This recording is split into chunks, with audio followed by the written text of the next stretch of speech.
ये कहे रे भगवान भगवान जी नु भगवान जी नहा धुआ करे नु तेजी मारे ही से तेजी पहले मारे नु पूरा छूट गइल बा चैन पूरा गलबा लगाए के हाँ अच्छा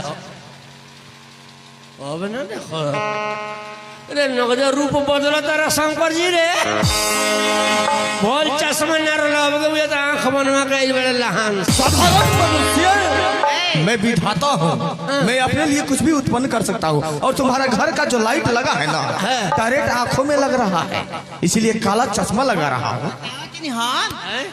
शंकर भगवान कई हजार वर्ष के मन कितना पुराना के जन्म भइला कई हजार वर्ष हो गए लाखों वर्ष हो गए आँख पुरान हो गल बनू आँख बनवाले बने चश्मा पहले बने शंकर भगवान कम दिखाई दे रही से अच्छा जाए दिए शंकर भगवान गलती कितना बात रहुआ हमारा सारे नु लागे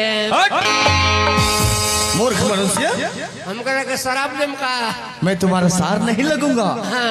मैं हूँ तो इंडिया का मेरा भी ससुरारी नेपाल में है तो हम लोग साड़ू भाई हुए। ये सर्व शंकर भगवान नते फसावत कदू साड़ू भाई लगल गरियावत नहीं उनका के भगवान जी के शराब दे दिए न उतर वही पूछे ना 100 रुपये का के खिसी गाली मत देना गाली देगा तो शराब दे दूंगा। है भगवान हमारा बहुत सारा पी और ऐसा शराब दूंगा कि जिंदगी भर मुर्गी बन के रहेगा।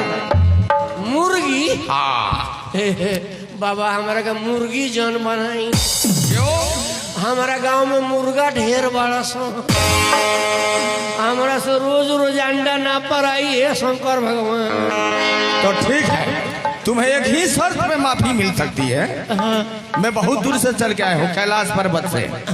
चलते चलते मुझको बहुत जोर से भूख लग गया है बच्चा मुझे कुछ जल्दी से खिलाओ। हाँ खिलाओ तुम्हारे घर में जो भी अच्छा चीज हो मेरे लिए जल्दी से जल्दी लाओ नहीं तो मैं तुम्हें शराब दे दूंगा। जा जो कर तक से बुनिया उनिया मांग के खिलाओ। हम जा रहे थे भगवान जी भूख लागी बुनिया रख ले बानी। हाँ खियावा ससुरारी से आइल बनी है जाए तो शिकायत करे मुँह के देवता लोग से क्या हुआ बच्चा खाई ना हाँ सुनो बालिके अपने प्यारे प्यारे हाथों से खिलाओ। बाबा हम भी खियाए अब बाबा हमारा हाथ से ना खाए नहीं अनर्थ हो जाएगा। हाँ हमारा कैसे खोजुआ तो नहीं भाई हम खोजुआ वाले बनी खाली मेरा खान से खाए ले अपन पार्वती जी बारे